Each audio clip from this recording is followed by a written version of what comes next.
parce qu'il ne faut pas se laisser abattre par rapport à tout ça et qu'il faut rester en bonne santé, je vous préconise, parce que c'est quelque chose qui m'intéresse en ce moment aussi, c'est pour ça que j'ai demandé à ce qu'on réédite ce livre, de Arnold Ehret, le nom est pas facile mais on s'en fout à prononcer, Santé et guérison par le jeûne, voilà.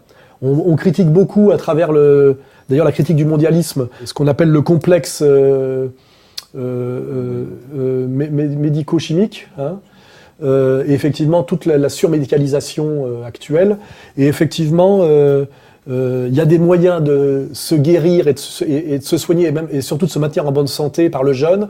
On est quand même dans des sociétés d'obésité. L'obésité tue plus de personnes que la faim, un constat alarmant. Près de 2 milliards d'adultes en souffrent dans le monde, c'est 30% de la population du globe. Un phénomène qui est en train de frapper l'Europe. D'ici 2030, c'est l'Irlande, la Grande-Bretagne ou encore la Grèce qui seront les pays les plus touchés. Principale raison, selon les médecins, le phénomène de mondialisation. Ils sont beaucoup plus perméables à la nourriture américaine, qui est une nourriture qui s'exerce tout au long de la journée, en direction d'un grignotage intensif et mal maîtrisé.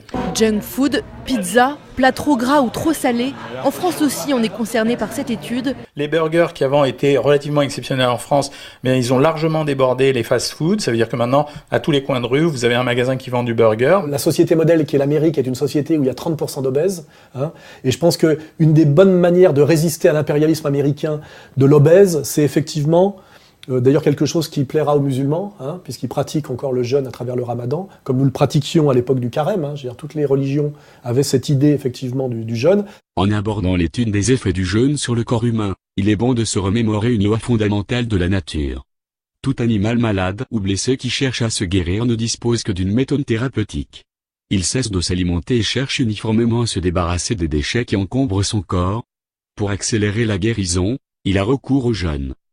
La simplicité de ce remède et son caractère unique devraient inciter à penser que l'origine des maladies est elle-même simple et unique, malgré la complexité de leur apparence. Ça rejoint aussi les travaux de Gernez sur l'utilité du jeûne pour lutter contre la prolifération des cellules cancéreuses.